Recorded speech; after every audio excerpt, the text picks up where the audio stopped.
Welcome back. Welcome back. Today I'm going to be reading part 11 of the Reddit No Sleep story series that I've been doing, called My Romantic Cabin Getaway. So I did part 10 a couple nights ago, and part 10 was sort of the finale to all of the first kind of round of events that were happening in real time. And then now part 11 is sort of like the follow-up of things that have been happening since the characters in the story, Faye and I don't know what the author's name is. Oh, Felix, Faye and Felix. What's been happening since all of the chaos that they endured in Pikes Peak. Chaos doesn't even begin to describe it. So if this is your first time watching one of these videos, I would recommend starting from the beginning, but either way, I think this one will be entertaining. I'm going to include some random triggers that I have really enjoyed. First being, also because I'm thirsty, pouring a carbonated beverage.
Another trigger that I've liked is anything involving playing with my hair or brushing my hair.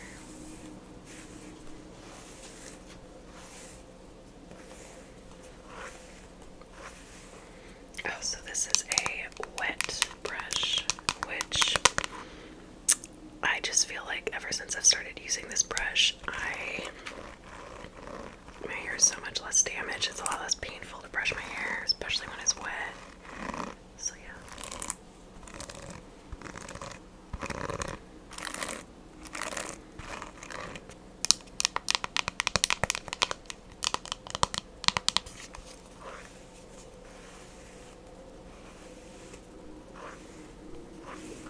So my hair at one point used to be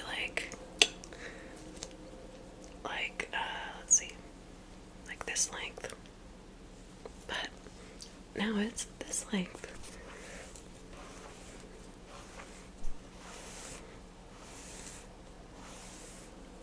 Anywho,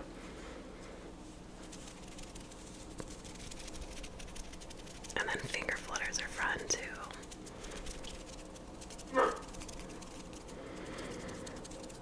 And my dog barking, yeah, that's such a fun trigger. I love that one.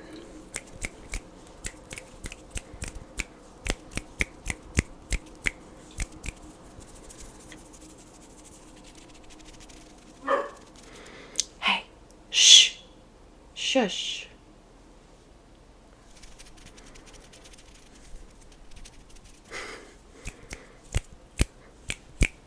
Alright, let's read the story. I feel like I'm putting it off.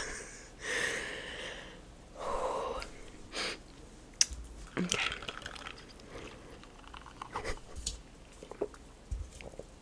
Alright, here we go. Last month, my fiance Faye and I went to her parents' cabin up in Pikes Peak, Colorado, and we had a set of extremely weird and terrifying experiences. We found an old dream catcher on a tree in the woods out back, and at night we heard a series of unsettling voices calling out from the forest. At first, we thought someone was messing with us, but then the voices began to take on recognizable traits. We heard Faye's grandfather calling out for help. He's been dead since 2012. And my mother laughing. She lives 700 miles away.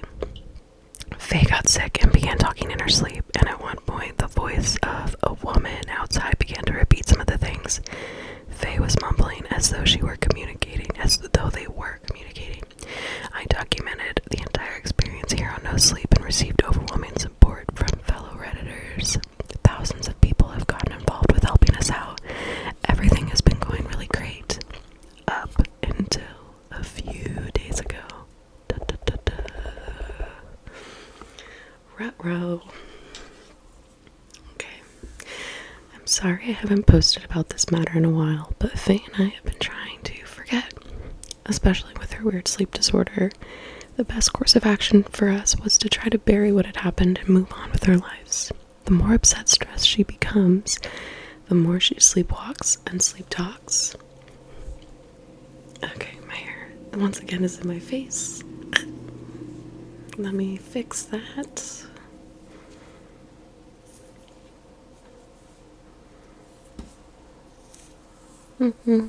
Okay, perfect.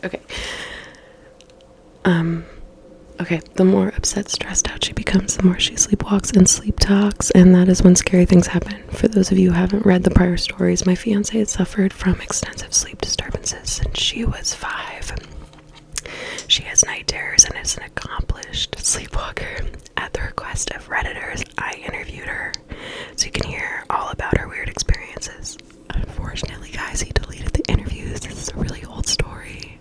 I don't know why. Okay, long story short, some sort of entity became fixated upon her while we were at the cabin in Colorado and made several attempts to coax her into the woods. When those attempts failed, it came after me. It followed us home to California and tried to get into our house at night by communicating with Faye while she sleepwalked. We were both exposed to whatever it was, to the point that it made us ill. A family friend, Nathan, essentially forced us to puke our guts out in a spiritual purging process. Although I wish he'd told us first, because we destroyed our carpet. We thought it was over. Faye went back to normal and returned to her playful, funny self. She got her strength back, and not just physically, but the strength of her personality returned as well. She's been feisty and won't put up with any of my shit, which is a great sign that she was feeling better. And she's been wearing her engagement ring. Put a ring on it. It hasn't left her finger since we got back. But 2 nights ago, weird things started to happen. I absolutely dread writing this because I know that by paying attention to it, I risk exacerbating the situation. The part of the carpet where we lost our lunch is permanently stained and rather dark. Ugh, that's gross. Because I couldn't afford to get a decent carpet cleaner out in time. When we were watching and crying through the new Game of Thrones on Sunday, relatable, Faye pointed out that the stain looked like the shape of a man. That's ridiculous. Okay. It's about 3 feet long and basically looks like some kind of 2-dimensional troll. We made some Rorschach, I don't know what that word is. Something jokes. Probably related to a troll. We made jokes about it, then went to bed. I rolled over in the middle of the night to put my hand on Faye's back, and the second I touched that empty space on the bed, 1,000 horrible thoughts rushed through my head. Faye hasn't sleepwalked since things settled down, and I feared this was an omen to that our visitor has returned. I found her downstairs. She was sitting in the dark, spine straight, right in front of the TV. It was off.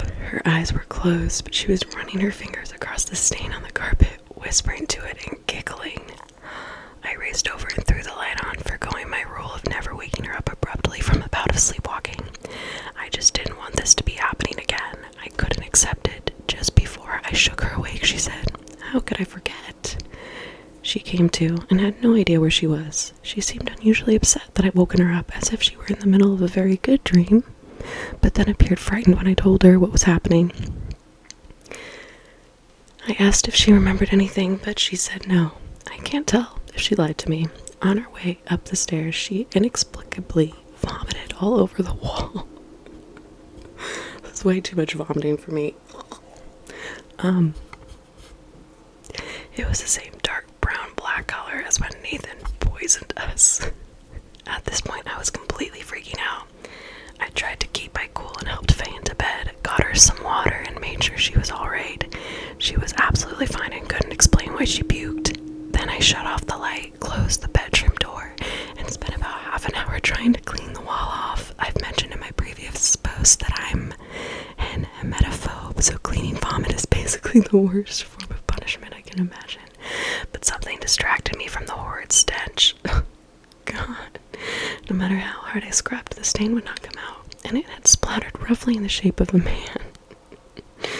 Because of the fact that Faye was standing halfway up the stairs and barfed on the wall.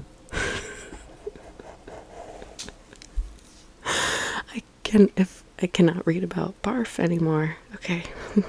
This time the stain was much longer than the one on the carpet, almost 5 feet tall.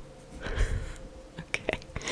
When I finally got in bed, Faye was still awake and was kind enough to give me a really nice shoulder rub. Ooh. As I lay there in a heap, I was nauseated and terrified. She tried to reassure me, but we both knew what was happening. Whatever it is that's fascinated with her, it's back. Or it never left. I don't know how long we sat there talking, but eventually I passed out, Faye lying in my arms. She said a few more things in her sleep, but I could never quite catch them. I was just too tired. The next day, I tried to reach out to Nathan, but he wasn't answering his phone. Oh no. I had to work, so I didn't see Faye all day, and then I got home before she did, so I spent several hours jumping at every sound outside while grading my students' papers. When she did get home, she said she'd felt sick all day and just wanted to go to sleep, so she went upstairs and showered, then got into bed. Around 10:30 p.m., I shut off my laptop and headed upstairs. Let me get a sip of my ginger ale.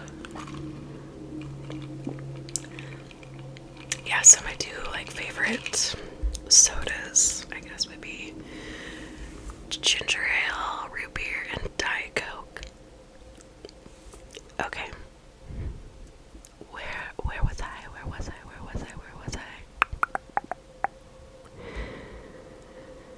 Okay, around 10:30 p.m. I shut off my laptop and went upstairs. Faye was sitting on the bed, feet on the ground, staring out the open window into the woods across the street. I gently laid her down, rubbed her back until she snored. That's the only way to guarantee she won't get up for a long time, and inspected the whole house. I don't know if I'm just freaking myself out or if I'm tired, but the vomit stains seem bigger now than they were before.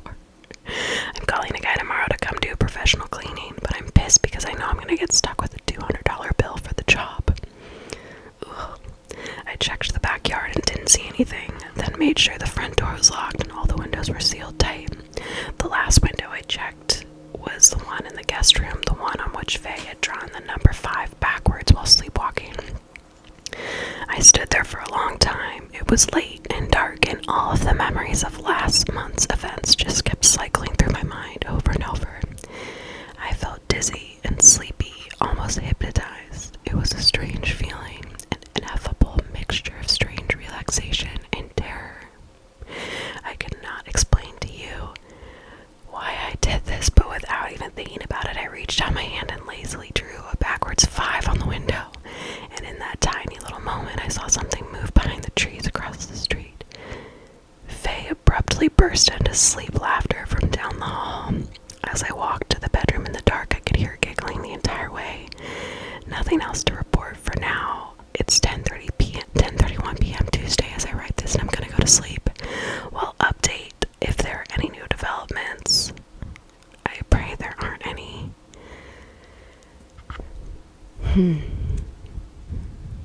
I don't know, guys. I'm getting a feeling that Felix, the narrator, is not really reliable anymore.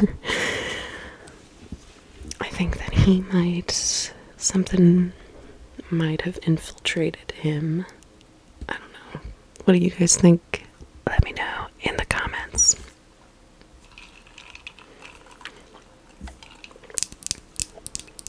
Alright, everyone. Well, that is all. I hope you enjoyed the story. And if you aren't already, please subscribe, comment, and like. And I will see you all very, very soon.